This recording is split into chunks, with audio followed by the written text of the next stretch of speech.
sekali pencobaan Tuhan, tapi kami percaya Tuhan, kami bisa berharap padamu Tuhan, kami bisa terus mengandalkan Kau Tuhan. Kami siap Tuhan untuk meninggikan nama-Mu Tuhan, yang siap untuk memuji nama Tuhan. Sama-sama katakan amin. Mari kita sama-sama bangkit berdiri.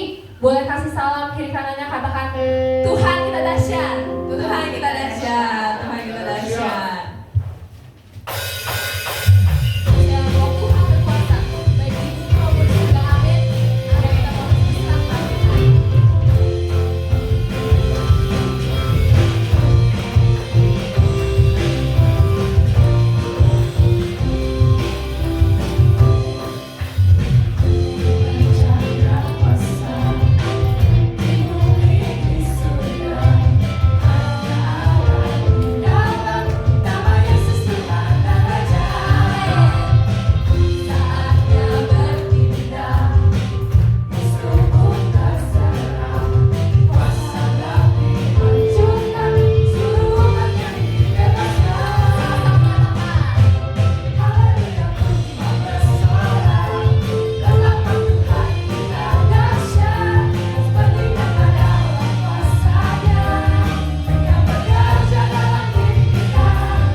Biarlah kehidupan kita bisa terus seturut dengan kehendak Roh Kudus, dan bila kita mau terus menyerahkan kehidupan kita ke dalam tangan Tuhan Yesus.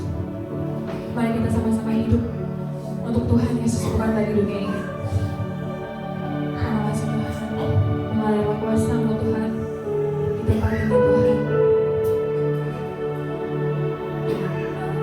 Mengalir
Engkau yang akan terus mengalir dalam kehidupan kami Tuhan, sehingga kami juga bukan hidup lagi untuk dunia ini Tuhan, melainkan hidup untuk sepenuhnya untuk-Mu Tuhan.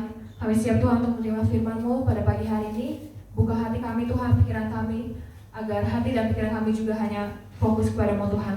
Kami siap untuk menerima berkat-Mu, hanya ke dalam nama-Mu kami sudah berdoa dan mengucap syukur. Haleluya, amin. Amin. Sebelum saudara duduk, coba lihat kiri kanannya, kasih senyum dong, belakang kasih senyumnya yang paling manis. Ya, sudah. Nah, puji nama Tuhan, silakan duduk. Shalom semuanya. Hati kita diliputi sukacita. Amin. Kalau mungkin lagi ada permasalahan ya, mungkin ada yang enak badan hari ini, tapi puji syukur ya pagi hari ini kita masih bisa dipertemukan dalam ibadah raya ya.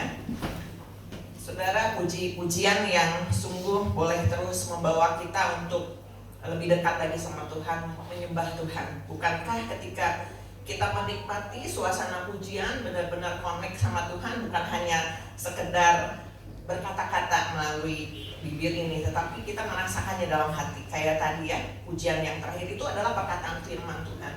Kita ini bagaikan tanah kering dikatakan, yang haus akan kehadiran Tuhan, kehadiran Roh Allah. Ketika Roh Allah itu memenuhi kehidupan kita, kita percaya itu dapat memulihkan kita, amin. Ya, terus menyegarkan jiwa kita dikatakan. Jiwa kita yang lagi gersang, jiwa kita yang lagi sedih, lalu gundah gulana oleh permasalahan kehidupan ini. Tetapi ketika kita menikmati hadirat Tuhan, bukankah kita bukan seolah lupa, tetapi kita percaya bahwa ada penolong kita yang ajaib, amin. Puji nama Tuhan. 2 minggu yang lalu saya menceritakan firman tentang roh yang menghidupkan. Kali ini juga saya akan menyambung jadi khotbah seri ya.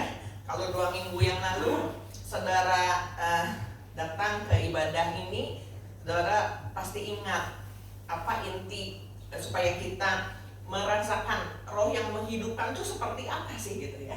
Waktu itu kesimpulan firmannya adalah bahwa kita harus hidup selalu dalam kebenaran firman Tuhan. Artinya firman Tuhan yang rema dikatakan, bukan hanya oh ya tahu firman Tuhan, tetapi mengenal firman Tuhan itu, jadi firman Tuhan itu menjadi darah dan daging buat kehidupan kita, firman yang rema, dan hidup kita mau dipimpin oleh Roh Kudus. Itu inti dari khotbah 2 minggu yang lalu ya. Saat ini kita akan menerima atau mendengarkan satu contoh atau pengalaman rohani dari seorang imam juga nabi, bagaimana roh yang dari Tuhan mampu membangkitkan kematian, saudara. Latar belakang kisah ini adalah saat bangsa Israel sedang ada dalam pembuangan di Babel. Mereka menjadi tawanan bangsa lain ya, dan mereka kehilangan pengharapan. Kita tahu bahwa bangsa Israel ini adalah bangsa yang katanya dipilih oleh Tuhan ya, tetapi mereka juga mengalami masalah-masalah kehidupan ya, bahkan juga hajaran dari Tuhan, pembelajaran hidup, sehingga mereka juga harus hidup dalam pembuangan. Tetapi Tuhan sesungguhnya nggak meninggalkan mereka, tetapi secara manusia mereka kehilangan pengharapan. Nah, yang saya mau sharingkan adalah saat itu zaman Nabi Yehezkiel hidup ya. Suatu hari Yehezkiel, bukan Yehezkiel anak saya ya, tapi Nabi Yehezkiel diberi penglihatan. Dikatakan rohnya dibawa oleh Tuhan melalui perantaraan rohnya Tuhan. Jadi wujud atau oknum ketiga dari kan kita mengenal Trinitas ya, Allah Bapa, Allah Anak, Allah Roh Kudus. Saat itu masih di perjanjian lama, tetapi saat itu roh Tuhan dikatakan membawa Yehezkiel ya, dalam penglihatannya, entah dalam mimpi atau itu secara supranatural ya, karena kejadiannya sungguh dahsyat dan ajaib. Entah Bapak Ibu pernah mengalami nggak yang seperti ini? Ya, dikasih mimpi atau penglihatan dari Tuhan. Kita akan baca di dalam Yehezkiel 37, agak panjang ayatnya, tapi harus kita baca karena ini nggak boleh lepas dari cerita awalnya ya. Yehezkiel 37 ayat 1 sampai 14. Secara cepat saya akan membacakan, Bapak Ibu saudara-saudari bisa menyimak ya ayat-ayat ini. Yehezkiel 37 ayat 1 sampai 14. Lalu kekuasaan Tuhan meliputi aku, artinya Yeskiel, dan ia membawa aku keluar dengan perantaraan rohnya dan menempatkan aku di tengah-tengah lembah. Bayangkan ya saudara ya, saya bercerita atau membacakan ayat ini, saudara membayangkan. Dan lembah ini penuh dengan tulang-tulang. Ia membawa aku melihat tulang-tulang itu berkeliling-keliling dan sungguh amat banyak bertaburan di lembah itu. Lihat, tulang-tulang itu amat kering.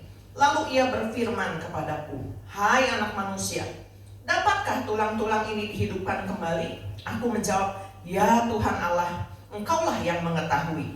Lalu firman-Nya kepadaku, bernubuatlah mengenai tulang-tulang ini, dan katakanlah kepadanya, hai tulang-tulang yang kering, dengarlah firman Tuhan. Beginilah firman Tuhan Allah kepada tulang-tulang ini, aku memberi nafas hidup di dalammu, supaya kamu hidup kembali. Aku akan memberi urat-urat padamu dan menumbuhkan daging padamu. Aku akan menutupi kamu dengan kulit dan memberikan kamu nafas hidup, supaya kamu hidup kembali dan kamu akan mengetahui bahwa akulah Tuhan. Lalu aku bernubuat seperti diperintahkan kepadaku, dan segera sesudah aku bernubuat, kedengaranlah suara, sungguh suatu suara berderak-derak, dan tulang-tulang itu bertemu satu sama lain. Sedang aku mengamat-ngamatinya, lihat, urat-urat ada dan daging tumbuh padanya. Kemudian kulit menutupinya, tetapi mereka belum bernafas. Maka firman-Nya kepadaku, bernubuatlah kepada nafas hidup itu. Bernubuatlah, hai anak manusia, dan katakanlah kepada nafas hidup itu, beginilah firman Tuhan Allah, hai nafas hidup, datanglah dari keempat penjuru angin, dan berhembuslah ke dalam orang-orang yang terbunuh ini, supaya mereka hidup kembali. Lalu aku bernubuat seperti diperintahkannya kepadaku, dan nafas itu masuk di dalam mereka, sehingga mereka hidup kembali. Mereka menjejakkan kakinya, suatu tentara yang sangat besar. Firman-Nya kepadaku, hai anak manusia, tulang-tulang ini adalah seluruh kaum Israel. Sungguh mereka sendiri mengatakan, tulang-tulang kami sudah menjadi kering, dan pengharapan kami sudah lenyap, kami sudah hilang. Oleh sebab itu bernubuatlah dan katakanlah kepada mereka, beginilah firman Tuhan Allah, sungguh aku membuka kubur-kuburmu dan membangkitkan kamu, hai umatku, dari dalamnya, dan aku akan membawa kamu ke tanah Israel. Dan kamu akan mengetahui bahwa akulah Tuhan pada saat aku membuka kubur-kuburmu dan membangkitkan kamu, hai umatku, dari dalamnya. Aku akan memberikan rohku ke dalammu, sehingga kamu hidup kembali. Dan aku akan membiarkan kamu tinggal di tanahmu, dan kamu akan mengetahui bahwa aku Tuhan yang mengatakannya dan membuatnya. Demikianlah firman Tuhan. Amin. Berbahagialah orang yang mendengarkan firman Tuhan ya. Dari ayat-ayat ini, saudara merasakan nggak kedahsyatan yang luar biasa? Bayangkan tulang-tulang yang kering, ya, yang berserakan, itu dengan kuasa Tuhan, yaitu dalam penglihatan yang kalau orang bilang magic ya, kayak magic ya gitu ya. Tulangnya nyatu satu sama lain. Yes, dia cuma ngelihat aja, ya. Dia melihat penglihatan itu di depan matanya, dikatakan tulang-tulangnya bersambungan, nggak salah loh, nyambungnya nggak salah, nggak misalnya tulang kaki jadi ke kepala gitu ya, udah disambung-sambungin, dan dikatakan tumbuh urat, ya, daging. Saudara pernah menyaksikan secara mata jasmani saudara ada orang yang tumbuh urat daging gitu, ya?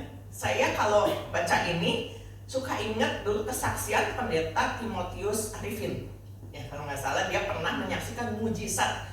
Waktu itu dia sedang ada dalam KKR kalau nggak salah, atau ya saya kurang tahu, tapi yang ingatnya gini poinnya, saya melihat ada orang lumpuh, potong kakinya, ya potong, jadi kaki baru, itu nggak nyaksiin gitu, ya tumbuh tulangnya, tumbuh uratnya gitu, karena dia melek gitu, dan dikasih kaki baru, orangnya loh yang lumpuh gitu. Berarti Tuhan sanggup loh melakukan mujizat yang luar biasa, ya luar biasa. Jadi kalau saya baca ini tadi dengan satu keyakinan, saya percaya nanti saudara juga bisa baca, ya, dari makna penglihatan ini apa sih, ya? Karena tadi di awal saya bilang bahwa bangsa Israel ini telah kehilangan pengharapan, ya. Sehingga akhirnya Tuhan bertindak melalui Yehezkiel, dikatakan dia membawa Yehezkiel karena dia adalah seorang imam yang juga nabi dipakai Tuhan. Dikatakan Tuhan menyampaikan firman-Nya melalui Yehezkiel, dan Yehezkiel bernubuat. Dikatakan nubuat ini artinya menyampaikan apa yang disampaikan oleh Tuhan, dikatakan bernubuat. Ya, kalau Tuhan mau kan, coba saudara bayangkan ya, tadi dibawa ke lembah ada tulang-tulang kering. Nih ya, lihat ya Yehezkiel, saya bangkitkan tulang-tulang itu gitu ya, maksudnya.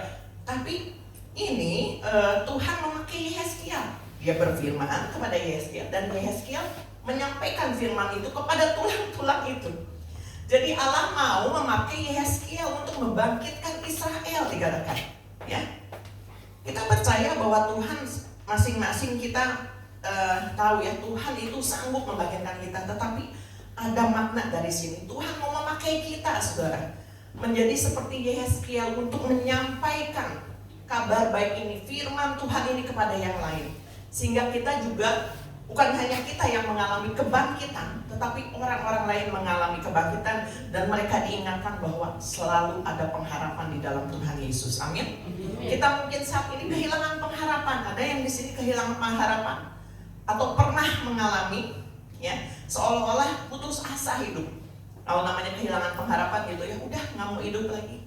Atau kalau yang kenal Tuhan pun, kalau misalnya udah menghadapi persoalan yang sulit, paling bilang gini, Tuhan, lebih baik aku pulang. Paling gitu ya, nggak mau hidup lagi.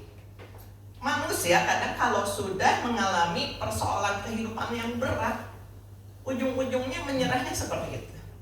Pulang aja Tuhan, udah buat apa gitu ya. Tetapi kita percaya bahwa penciptaan kita, ya, tidak pernah ada sesuatu yang sia-sia, karena Tuhan punya rencana dalam kehidupan kita sampai kita dipanggil pulang sesuai dengan rencananya. Dulu saya mungkin juga pernah bukan kehilangan pengharapan, tetapi kadang menghadapi persoalan kehidupan membuat saya, kalau misalnya capek gitu ya akan kehidupan ini, enakan pulang ke surga. Enggak saya, anak saya, Tessa mana tadi? Keluar ya. Itu Tessa di belakang. Tessa aja yang semuda itu pernah bilang sama saya, enak di surga ya kayaknya gitu. Seusia Tessa gitu. Ya, karena kita ini di dalam dunia ini banyak menderita sebetulnya, tetapi jangan pernah kehilangan pengharapan, ya. Dikatakan tulang-tulang yang kering itu menandakan bahwa tidak ada kehidupan di dalamnya. Nggak bisa berbuat apa-apa, tulang kering, saudara. Ya, tidak bermanfaat lagi. Di dalam tulang kita banyak mengandung vitamin, saudara. Ya, kalau tulang kering, kita tulangnya kering, nggak bisa bergerak. Kita punya tubuh nih hidup gitu ya, tapi kalau tulang kita penyakitan itu terus menjadi kering, nggak bisa bangun. Ya. Tidak ada yang menopang, tidak ada kekuatan itu secara jasmani. Ini di penglihatan ini makna rohaninya adalah tulang-tulang yang itu yang harusnya menopang tubuh, dikatakan supaya kita bisa bangkit, nggak bisa berbuat apa-apa. Itu adalah tanda orang yang kehilangan pengharapan. Makanya ada firman Tuhan yang mengatakan di dalam Amsal 17 ayat 22, hati yang gembira adalah obat yang manjur, tetapi semangat yang patah mengeringkan tulang, saudara. Jadi kalau tulang udah sampai kering, berarti udah nggak ada semangat hidup lagi, betul? Ya, kering tulangnya mah ada, tetapi seolah-olah mengeringkan tulang, kan udah nggak ada semangat lagi. Banyak orang yang tidak punya semangat hidup lagi, sehingga itulah yang mengeringkan tulangnya. Tapi dikatakan hati yang gembira adalah obat yang manjur. Nanti ya, ini ada rahasia di dalam Tuhan. Kita akan kembali dulu di ayat yang tadi ya, bahwa dikatakan ketika Yehezkiel mendapatkan firman Tuhan itu, dia tepat menyampaikan kepada tulang-tulang itu. Mungkin kalau kita yang dapat firman Tuhan itu, terus ngelihat ini dalam makna rohani ya, misalnya orang yang nggak ada pengharapan gitu, terus Tuhan bilang, ayo katakan firman Tuhan, bangkit, ya kayak gitu, misalnya seperti itu. Mungkin kita juga berpikir ya, ini orang udah nggak ada pengharapan, gitu ya. Tetapi Tuhan memakai kita, mulut kita dikatakan untuk menyampaikan firman Tuhan.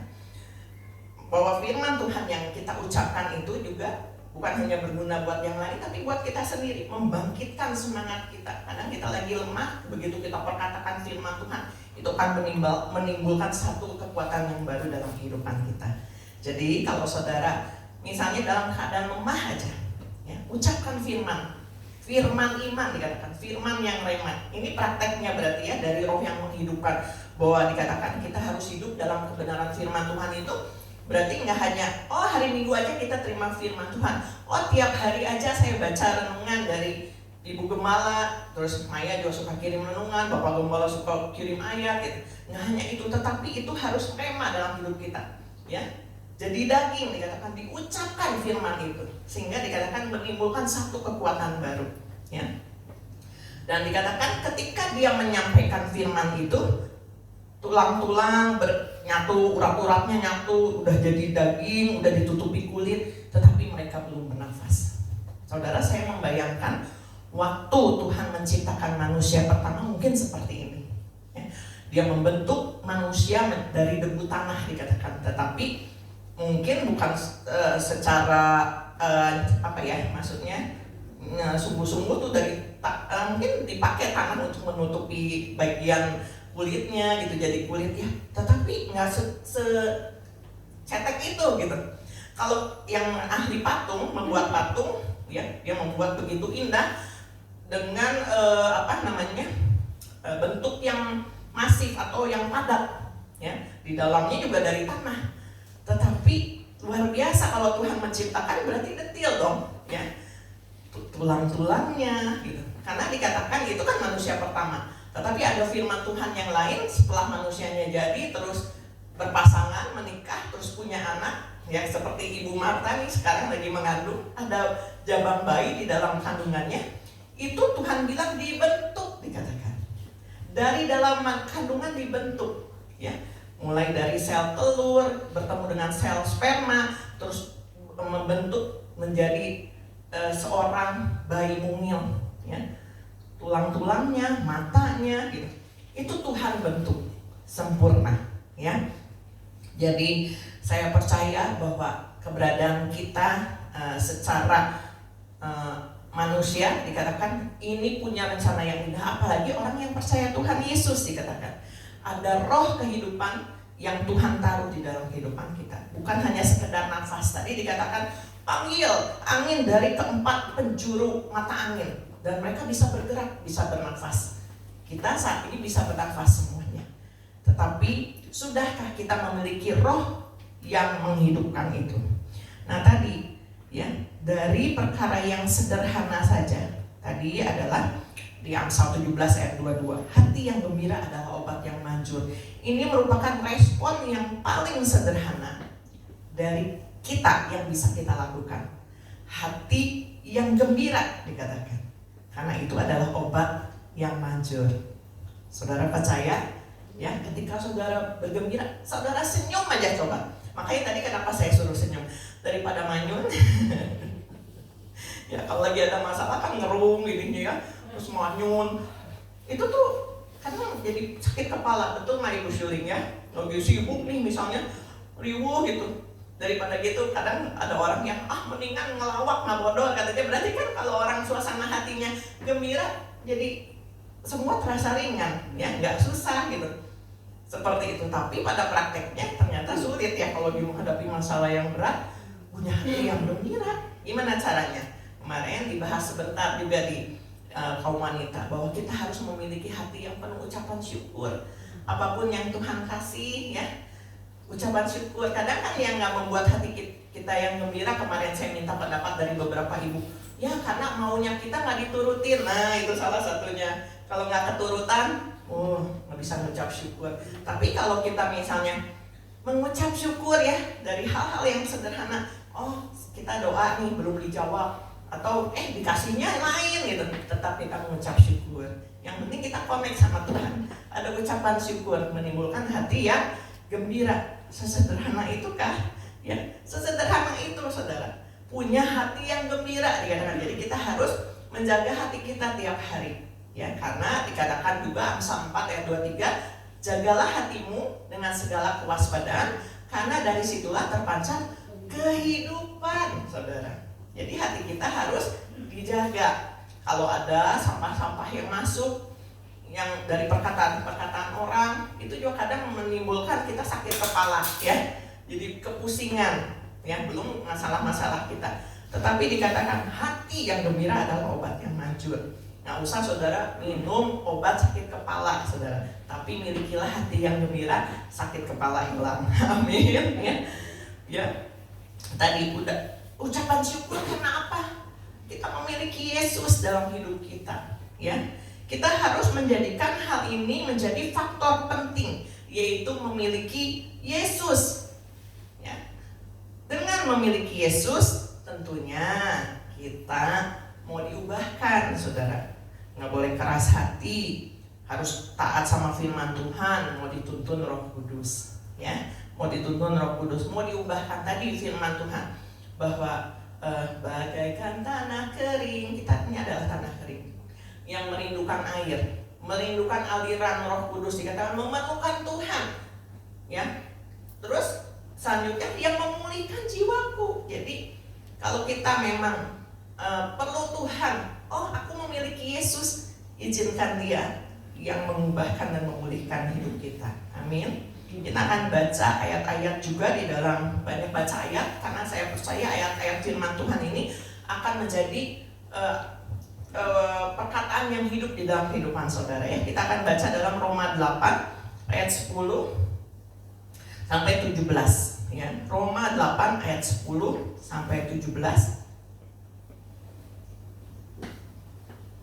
Ayat 10. Tetapi jika Kristus ada di dalam kamu, maka tubuh memang mati karena dosa, tetapi roh adalah kehidupan oleh karena kebenaran.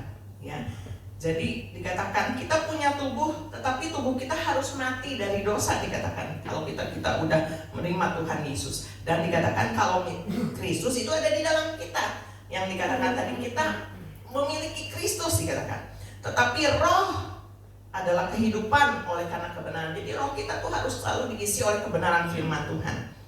Kita ini harus sadar, ya, sadar akan dosa, sadar pula kita harus hidup dalam firman, gitu ya.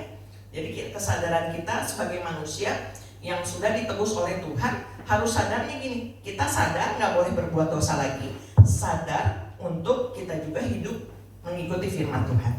Kemudian ayat 11. Dan jika roh Dia yang telah membangkitkan Yesus dari antara orang mati diam di dalam kamu, maka Ia yang telah membangkitkan Kristus Yesus dari antara orang mati akan menghidupkan juga tubuhmu yang fana itu oleh rohnya yang diam di dalam kamu.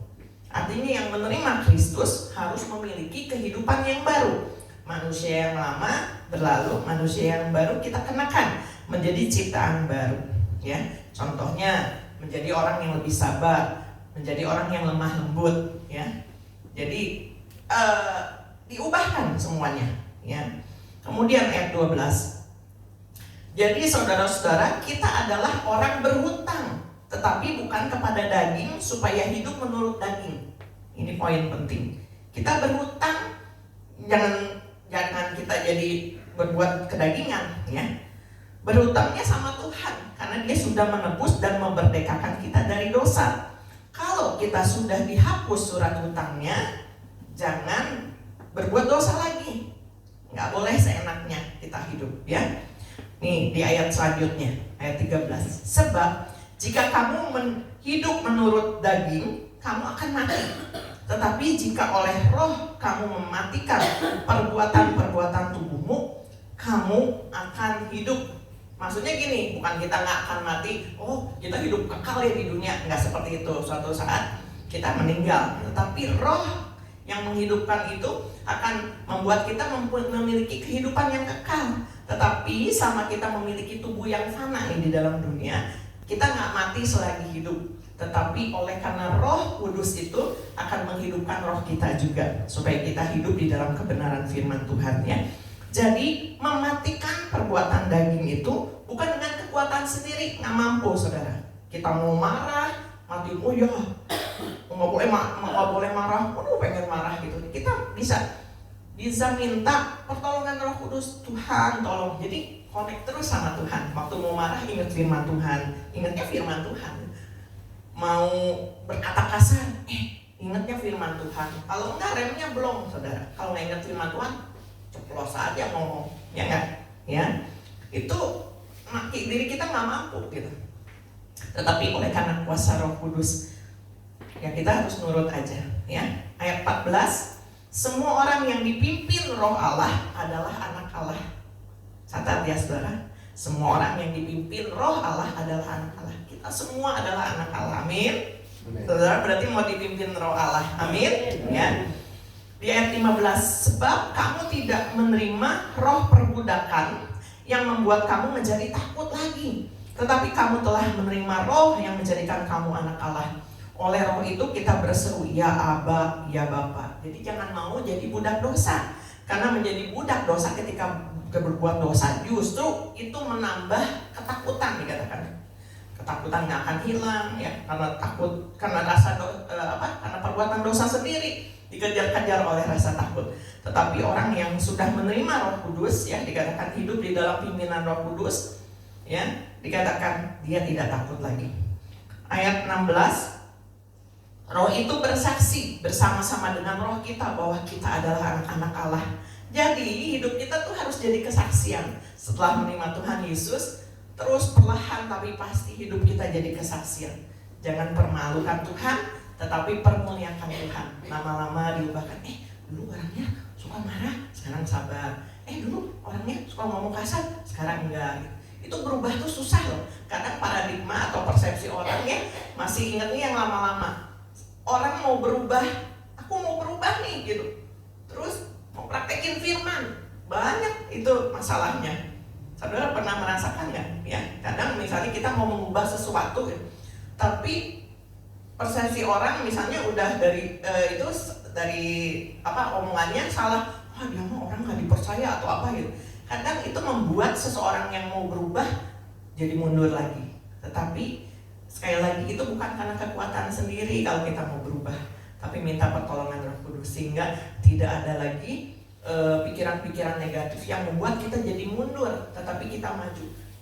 Paulus juga sama, ketika dia berubah, Saulus jadi Paulus ya, kehidupan lamanya menjadi kehidupan yang akhirnya menerima Tuhan Yesus. Murid-muridnya aja lagi pertama pasti was-was, ini dulu kan suka ngebunuhin murid pengikut Tuhan Yesus nih, jangan-jangan ya, pasti itu ada banyak hal-hal negatif yang muncul ya, dikatakan. Tapi Paulus tidak gentar karena dia menerima pengalaman pribadi kan sama Tuhan Yesus itu, sehingga dia terus mempermuliakan Tuhan dan akhirnya orang-orang bisa menerima dia.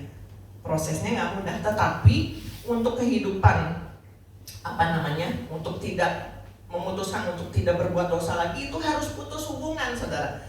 Tapi proses pemulihannya mungkin tadi ada prosesnya. Tapi untuk nggak mau berbuat dosa lagi itu harus diputuskan.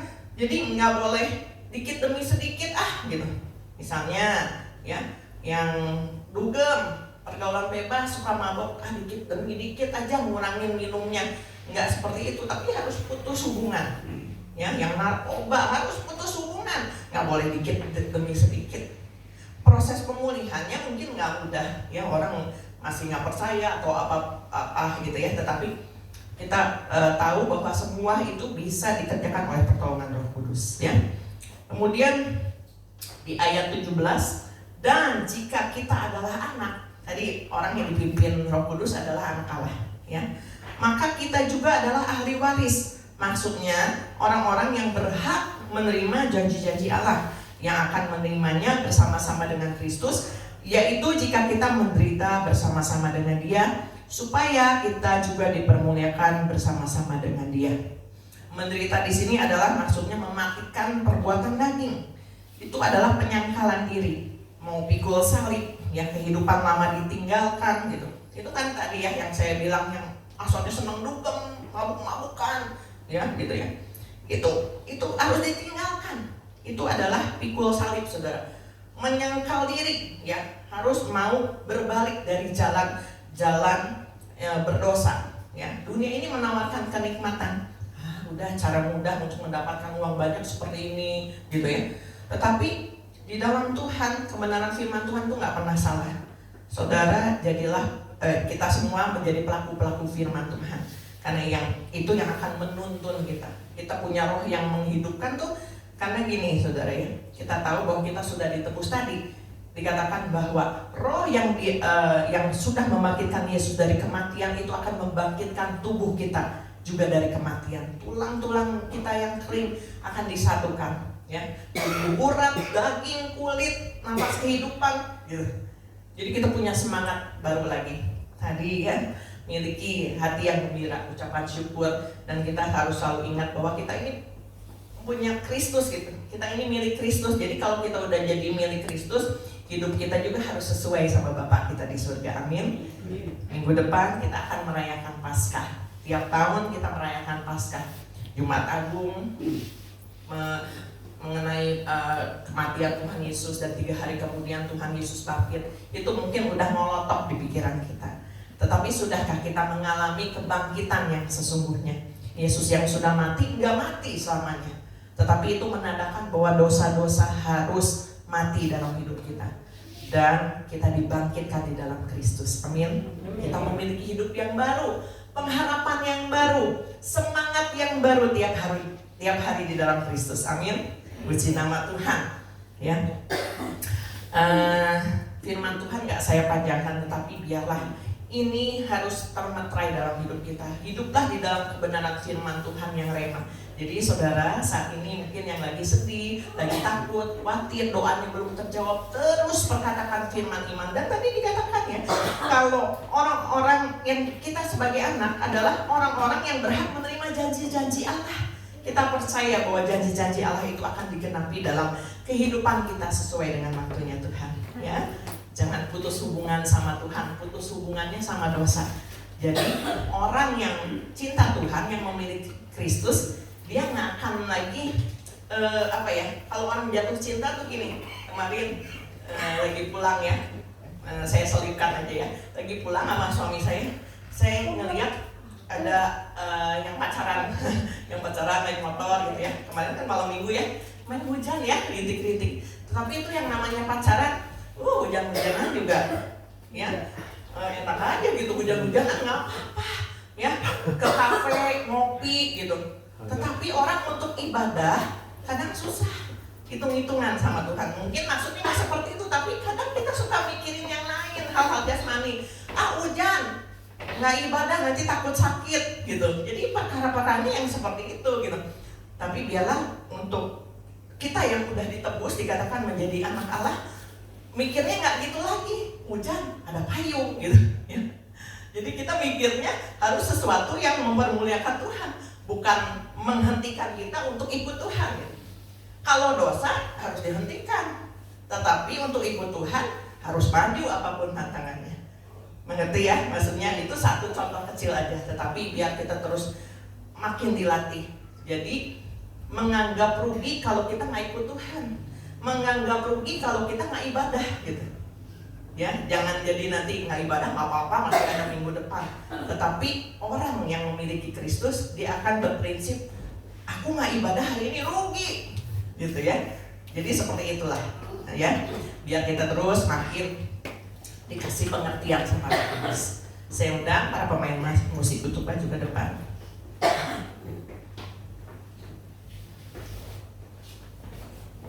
Karena Yesus hidup, makanya ada hari esok. Kalau Yesus gak bangkit, maka sia-sialah pengenalan kita, pengiringan kita kepada Tuhan Yesus. Tetapi karena Yesus hidup, ada pengharapan akan hari esok. Amin, saudara. Jangan putus pengharapan. Percaya bahwa Dia yang menghidupkan tubuh kita yang fana, menghidupkan roh kita juga, untuk kita mengalami janji-janji Allah. Kita angkat pujian ini. Sebab Yesus hidup, katakan dengan penuh iman, haleluya. Ada hari esok. Percaya saudara, sebab Yesus hidup. Ku tak gentar, ku tak gentar.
membangkitkan kami Tuhan Yesus. Bahkan firman Tuhan yang kami baca pagi hari ini sungguh perbuatan Allah yang dahsyat. Penglihatan yang Tuhan beri itu mengandung makna bahwa tulang-tulang yang kering sekalipun dapat Tuhan hidupkan Tuhan Yesus. Kami semua yang di sini adalah umat-umat tebusan Tuhan. Biarlah kami tidak lagi menjadi budak dosa, tetapi Tuhan kami boleh menjadi milik Kristus seutuhnya, sehingga kami hidup untuk Kristus. Dan roh yang menghidupkan itu menuntun kami untuk berjalan dalam kebenaran firman Tuhan, tidak menyimpang ke kiri dan ke kanan. Dan kami mau putus hubungan dengan dosa di dalam nama Tuhan Yesus. Tantangan masalah apapun Tuhan yang kami hadapi, godaan-godaan dunia ini, biarlah itu tidak mengalihkan perhatian kami dari Tuhan Yesus, tetapi Roh Kudus yang akan menuntun kami Tuhan Yesus. Kami mau hidup Tuhan Yesus, hidup yang sesungguhnya di dalam Tuhan, sehingga hidup kami jadi berarti dan menjadi berkat buat yang lain. Terima kasih Tuhan, kami percaya Engkau yang akan terus memulihkan kehidupan rohani kami. Di dalam nama Tuhan Yesus kami bersyukur. Haleluya. Amin. Silakan duduk saudara.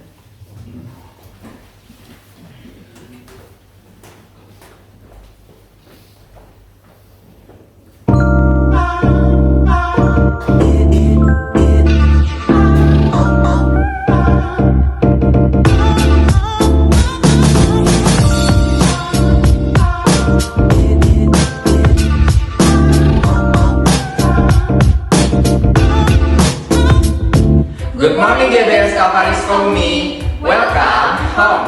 Selamat datang di Bandara Raya GBS Kalvari Sukabumi. Senang sekali bisa bertemu dan berfellowship dengan Anda sekalian. Bagi Anda yang baru pertama kali hadir di Bandara GBS Kalvari Sukabumi, Welcome. kami senang sekali Anda dapat hadir beribadah bersama kami And be part of our family. Tadi kita sudah mendengarkan firman Tuhan. Biarlah setiap firman-Nya bisa menjadi rema bagi kehidupan kita. GBS Kalvari Sukabumi memiliki program spesial yaitu WFH alias Worship from Home. Setiap hari Senin sampai Jumat jam 4 subuh via Google Meet. Yuk buruan join WFH ini agar kita bisa terus membangun relasi dengan Tuhan. Tiap hari Rabu kita ada doa puasa jam 5 sore di GBS Kalvari Sukabumi. Jangan sampai lewatkan doa puasa ini agar kita bisa terus menjadi penopang bagi gereja GBS Kalvari Sukabumi. Hari Kamis minggu depan kita akan ada House of Blessing Spesial Pasca di GBS Kalvari Sukabumi jam 5:30 sore. So make sure bagi yang mau join dan berkumpul bersama kami untuk menyenangkan hati Tuhan Yesus. hadir tepat waktu ya. Pada bulan April ini kita akan celebrate kasihnya yang rela mati untuk kita supaya kita tetap hidup melalui Good Friday and Resurrection Day. Mari kita belajar untuk surrender all, menyerahkan segala beban dan diri kita sepenuhnya kepada Tuhan Yesus Kristus. Pada Good Friday hari Jumat depan tanggal 18 April jam 5 sore di GBS Kalvari Sukabumi akan ada perjamuan kudus dan kita juga akan berfellowship bersama-sama. Dilanjutkan dengan Resurrection Day pada hari Minggu tanggal 20 April jam 8 pagi di GBS Kalvari Sukabumi. Lantai 1 dan lantai 2 dan juga Kalvari Kids di lantai 3. Setelah selesai ibadah, kita akan melanjutkan perayaan Paskah dan pergi bersama-sama ke Villa Sulawitana. So, jangan lupa untuk ajak keluarga dan teman-teman Anda untuk menghadiri ibadah Jumat Agung dan ibadah Paskah mendatang ya. Don't miss it out and I see you guys there. Untuk hari Sabtu besok tidak ada Kalvarium, akan kembali diadakan pada minggu mendatang. 2 Korintus 8 ayat 12 berkata, sebab jika kamu rela memberi, maka pemberianmu akan diterima. Kalau pemberian itu berdasarkan apa yang ada padamu, bukan berdasarkan apa yang tidak ada padamu. Bukan tentang seberapa besar pemberian itu, melainkan seberapa besar hati yang memberikannya. Bagi Anda yang ingin memberikan persembahan dan persepuluhan untuk Tuhan melalui gereja GBS Kalvari Sukabumi, Anda dapatkan QR berikut.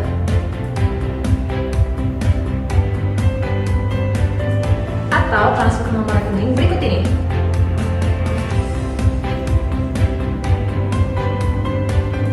Atau memberikan persembahan secara langsung melalui kantung persembahan yang akan diedarkan. Selamat memberi. Follow Instagram @GBS Kalvari Sukabumi. untuk mengetahui lebih banyak kegiatan yang ada di gereja kami. Jangan lewatkan kesempatan kita untuk bertemu dalam iman dan komunitas. Ingat, bersama Kristus kita lebih kuat. That's all for today. Thank you for watching What's on GBS Kalvari Sukabumi this week. Have an amazing Sunday and Jesus bless you.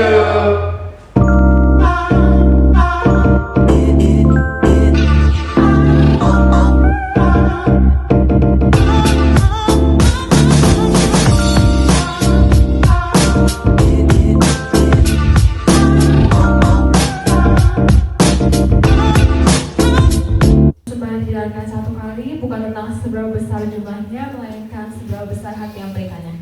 Mari kita berikan dengan hati yang tulus dan sukacita.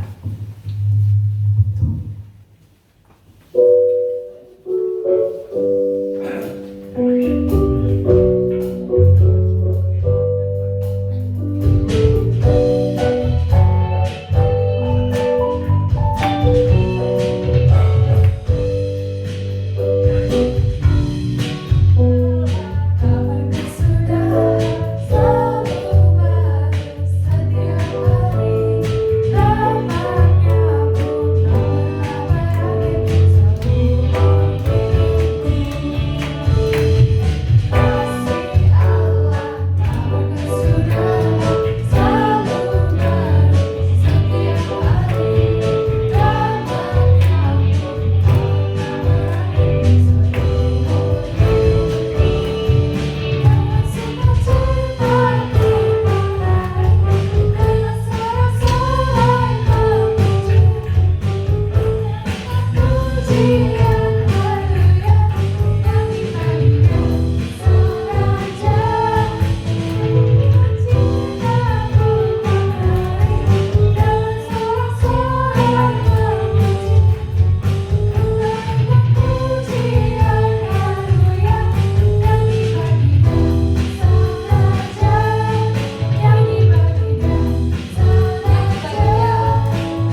Kami percaya ibadah pada hari ini mendatangkan berkat kebaikan dalam kehidupan kami. Yang sakit sudah Tuhan sembuhkan, yang dalam pencobaan Tuhan sudah berikan kemenangan, yang lemah Tuhan sudah kuatkan, bahkan yang mati Tuhan sudah bangkitkan.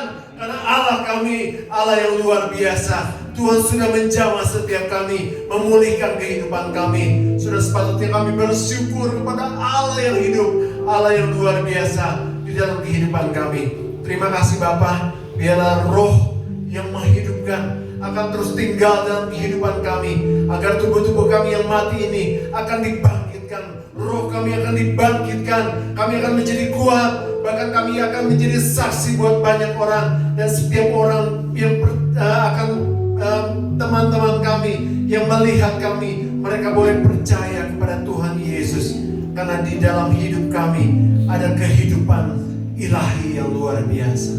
Terima kasih Bapak. Persoalan masalah yang sedang kami hadapi, kami percaya itu yang akan membuat kami naik kelas, maka kami akan menjadi lebih hebat lagi, lebih kuat lagi di dalam Tuhan. Sakit penyakit mungkin yang kami hadapi di dalam tubuh kami, itu juga tidak akan menggugurkan iman kami, karena kami punya Tuhan yang luar biasa, Tuhan yang maha penyembuh, yang luar biasa. Tuhan akan mengadakan mujizat dalam kehidupan kami. Terima kasih Bapak. Dan biarlah Tuhan, di hari-hari selanjutnya kami akan lebih setia lagi mengiring Tuhan, dan kami akan menyaksikan kepada banyak orang tentang Yesus, dan mereka semua boleh mendapatkan kabar baik, dan mereka semua boleh percaya kepada Tuhan Yesus. Terima kasih Tuhan untuk ibadah pada hari ini. Terpujilah nama-Mu Yesus dari kekal sampai kekal. Saudaraku, mari kita angkat tangan kita. Saudaraku, terimalah berkat yang besar dari surga. Berkat dari Allah Bapa, Allah Putra, dan Allah Roh Kudus akan memberkati hidup nikahmu, memberkati keluargamu, memberkati kesehatanmu, memberkati pekerjaan dan hasil kerjamu, mulai dari pagi hari ini sampai Tuhan Yesus datang kembali. Terima semua berkat itu di dalam nama Tuhan Yesus Kristus. Tetap angkat tangan saudara dan angkat pujian.